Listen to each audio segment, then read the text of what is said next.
Hello दोस्तों, मेरा नाम है डॉक्टर विशाल भट्ट और आप देख रहे हैं सीके वेव। आज हम एक ऐसी कंपनी के बारे में जानने वाले हैं जो कि पास्ट में एक मल्टी बैगर स्टॉक रह चुकी है। और अगर हम आज इन्वेस्ट करते हैं तो क्या ये वो हमें रिटर्न दे पाएगी, इसके बारे में जानेंगे। उनके फंडामेंटल्स और टेक्निकल्स के बारे में जानेंगे। लेकिन वीडियो शुरू करने से पहले ये मैं बताना चाहूँगा कि यहाँ पे ना तो मेरी बाय और सेल की कोई रिकमेंडेशन है। जो भी इन्वेस्टमेंट रिलेटेड डिसीज़न लेना है वो आपको खुद से लेना है, सोच समझ के लेना है, इनके फंडामेंटल्स और टेक्निकल जानने के बाद लेना है, अपने खुद के ड्यू डिलीजेंस से लेना है और सलाह लें अपने इन्वेस्टमेंट एडवाइज़र की। तो आइए जानते हैं Caplin point laboratory. Caplin point laboratory जो कि जेनरिक ड्रग्स बनाती हैं, उनके मैन्युफैक्चरिंग यूनिट्स इंडिया में भी हैं और वो थर्ड पार्टी मैन्युफैक्चर करवाती है चाइना से। तो इंडिया से उनका ड्रग्स बन के लैटिन अमेरिकन कंट्रीज़ और अफ्रीकन कंट्रीज़ में सेल्स होता है। 30% चाइना से एक्सपोर्ट होता है और 70% इंडिया से एक्सपोर्ट होता है। 10% उनका रेवेन्यू यूएस के रेगुलेटेड मार्केट से आता है, जहाँ पे उनका बिजनेस इंजेक्टेबल्स का है और आँखों की दवाइयों का है। उनका अगर फ्यूचर प्लान की बात करें तो आने वाले सालों में 430 से 450 करोड़ का कैपेक्स लेके अपनी एग्जिस्टिंग जो कैपेसिटी है उनको बढ़ाना चाहती है। वो अपने ऑन्कोलॉजिकल ड्रग्स को प्रोड्यूस करना चाह रही है, मतलब कैंसर ड्रग्स को भी वो बनाना चाहती है। और साथ ही साथ उनका एक प्लान ये भी है कि वो एपीआई खुद से प्रोड्यूस करे, ताकि वो अपने फाइनल प्रोडक्ट को यूएस और लैटिन अमेरिकन कंट्रीज़ में बेच सके, ताकि प्रॉफिट मार्जिन और अच्छा हो सके। तो रॉ मटेरियल जब वो खुद से बनाना शुरू कर देगी अपने ड्रग्स के लिए तो प्रॉफिट मार्जिन भी बहुत अच्छा आएगा और सेल्स से जो प्रॉफिट नेट प्रॉफिट होगा वो भी काफ़ी बढ़ेगा। तो यहाँ पे देख रहे हैं कि उनका क्या एक्सपांसन प्लान है। वो कनाडा, मेक्सिको, रशिया और अदर एशियन कंट्रीज़ में भी, ब्राज़ील, अदर एशियन कंट्रीज़ में भी अपनी प्रेजेंस को बढ़ाना चाहती है। यहाँ पे देखेंगे कि कैप्लिन पॉइंट लेबोरेटरी 6000 करोड़ की कंपनी है, जिसका करंट प्राइस 780 रुपया है। अगर हम उसकी स्टॉक पी की बात करें तो वो 18 रुपये है, जो कि इंडस्ट्री के एवरेज पी से काफ़ी कम है। 24 उसका इंडस्ट्री का एवरेज पी है, मतलब फार्मास्यूटिकल इंडस्ट्री 24 एवरेज पी पे ट्रेड कर रही है अभी, और कैप्लिन पॉइंट लेबोरेटरी सिर्फ और सिर्फ 18 पी पे कर रही है। तो यहाँ पे प्राइस का बढ़ने का चांसेस ज़्यादा है।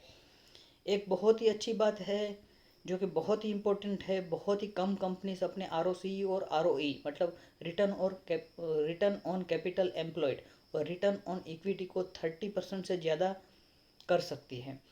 इसमें है कैप्लिन पॉइंट लैब, जो कि उसका आर ओ सी ई 30% है और आर ओ ई भी अराउंड 30% है। दिस इज़ वेरी गुड, मतलब कि मैनेजमेंट जानती है कैसे बिजनेस करना है और कैसे प्रॉफिटेबिलिटी मेंटेन करके रखना है। अगर हम अगर हम उनके सेल्स की बात करें तो पिछले 10 से 5 सालों में उन्होंने अपना सेल्स ग्रोथ 25 से 30% तक बनाए रखा है। मतलब डबल डिजिट में सेल्स का ग्रोथ करना हर साल, वो एक बहुत ही अच्छा साइन है। मतलब कि मैनेजमेंट जानती है कैसे अपने प्रोडक्ट्स को बेचना। क्वार्टर ऑन क्वार्टर की अगर बात करें तो क्वार्टर ऑन क्वार्टर काफ़ी अच्छा ग्रोथ यहाँ पे देखा जा सकता है। यहाँ पे जून क्वार्टर में जहाँ पे 350 करोड़ कमाए थे इस साल, उससे पहले जून 21 में वो 300 करोड़ था, उससे पहले जून 20 में सिर्फ 240 करोड़ था। इसी तरह से नेट प्रॉफिट भी जब जून 2020 में सिर्फ 55 करोड़ था, वो आज बढ़ के 85 करोड़ हो चुका है। ईयर ऑन ईयर रिजल्ट की अगर हम बात करें तो 2011 में जो सिर्फ 81 करोड़ कमाती थी, मतलब उसका सेल्स करती, रेवेन्यू करती थी, वो आज 1200 करोड़ हो चुका है और उसका प्रॉफिट 6 करोड़ से बढ़ के 300 करोड़ हो चुका है। 2017 में जो 400 करोड़ थी उनकी सेल्स, वो बढ़ के 1200-1300 करोड़, मतलब ऑलमोस्ट 3 गुना यहाँ पे उन्होंने अपने सेल्स में ग्रोथ किया है। As well as net profit में भी यहाँ पे हम देखें तो जो 100 करोड़ ही कमाया करती थी नेट प्रॉफिट पे 2017 में, वो अभी कमा रही है 300 करोड़। तो यहाँ पे भी 3 गुना पिछले 5 सालों में उन्होंने ग्रोथ किया है।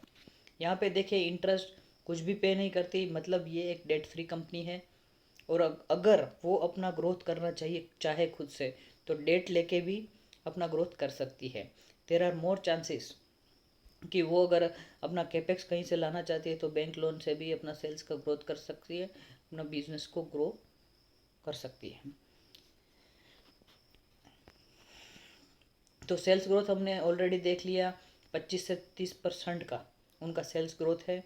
कंपाउंडेड एवरेज सेल्स ग्रोथ मतलब कि हर साल वो 25 से 30% अपने सेल्स को बढ़ा रही है, एज वेल एज अपने प्रॉफिट को भी हर साल 25% तक बढ़ा रही है। अगर हम उनके बैलेंस शीट की बात करें तो यहाँ पे एक बहुत ही अच्छी साइन है। यहाँ पे उन्होंने अपना शेयर कैपिटल 90 करोड़ से 15 करोड़ कर दिया है, और उनका जो रेवेन्यू है वो 900 करोड़ से बढ़कर 1400 करोड़ तक का हो गया है। उनके ऊपर कोई भी डेट नहीं है, there is zero debt, debt free company.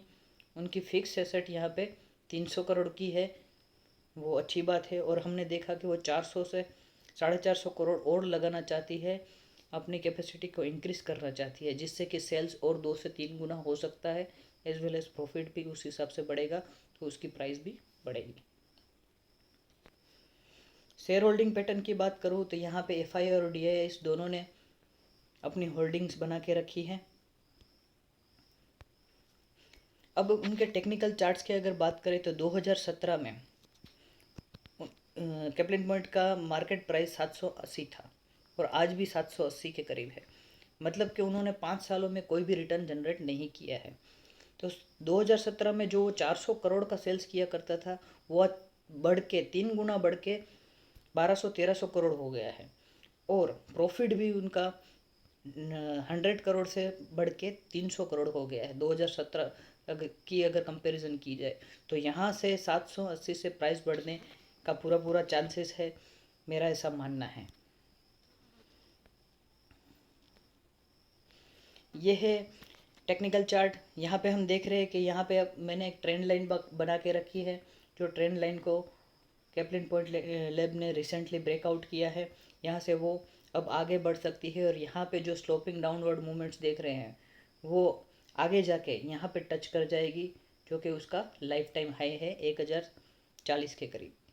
अगर मान लीजिए कि आगे भी ऐसे क्वार्टर ऑन क्वार्टर रिजल्ट और ईयर ऑन ईयर रिजल्ट अच्छे आते हैं, तो कैप्लिन पॉइंट लैब 1000 के लेवल को भी ब्रेक कर सकती है, और आगे जाके वो 1400-1500 तक का भी मार्केट प्राइस दिखा सकती है। तो मेरा फर्स्ट टारगेट रहेगा उसका लाइफ टाइम हाई, मतलब अराउंड 1030-40 रुपये। अगर उससे आगे भी बढ़ती है तो मेरा सेकंड टारगेट रहेगा अराउंड 1400 से 1500 रुपये। तो मतलब कि 780 से 1500, मतलब ऑलमोस्ट 2 गुना रिटर्न हमें वो दे सकती है आने वाले 1-1.5 साल में। तो दोस्तों, thank you for watching this video. यहाँ पे हम सीखेंगे कि कंपनी को कैसे एनालाइज किया जा सकता है फंडामेंटली और टेक्निकली। जो भी इन्वेस्टमेंट डिसीजन लेना है आपको खुद से लेना है, सीख के लेना है, समझ के लेना है, अपने ड्यू डिलीजेंस से लेना है। Thank you for watching this video. अगर ये वीडियो आपको पसंद आया तो उसको लाइक करें, सब्सक्राइब करें, और अपने दोस्तों को जो कि मिडिल क्लास इन्वेस्टर है उनको भी ये वीडियो का लिंक भेजें, ताकि वो भी समझ सके कि कैसे स्टॉक मार्केट में इन्वेस्ट किया जा सकता है। और यहाँ पे जब मैं इन्वेस्टमेंट की बात कर रहा हूँ तो वो है long term investment, mid term investment, 1 से 3 साल तक का है। यहाँ पे मैं ट्रेडिंग की बात नहीं कर रहा हूँ। तो अगर मान लीजिए कि आपने कैप्लिन पॉइंट लैब 780 के प्राइस में ख़रीदा, और मान लीजिए कि ख़राब जो अभी पोजीशन चल रही है, मैक्रो इकोनॉमिक सिचुएशन, जहाँ पे चाइना ताइवान में कुछ लड़ाइयाँ चल रही है, रशिया यूक्रेन वॉर चल रही है, तो उस हिसाब से अगर निफ्टी नीचे आता है तो सब स्टॉक उसके साथ ही नीचे आते हैं। लेकिन जब सिचुएशन सब कंट्रोल हो जाएगी तो जो फंडामेंटली और टेक्निकली अच्छे स्टॉक है वही ऊपर जाएंगे। तो अपने इन्वेस्टमेंट पे अगर कुछ भी प्राइस नीचे आता है 10 to 20%, तो उसमें घबराने की बिल्कुल ज़रूरत नहीं है, क्योंकि हमने एक अच्छी फंडामेंटल कंपनी में अपने पैसे लगाए हैं, वो आगे जाके अच्छा करेगी और अपना टारगेट अचीव करेगी। तो ये वीडियो देखने के लिए धन्यवाद, और आपका दिन शुभ रहे।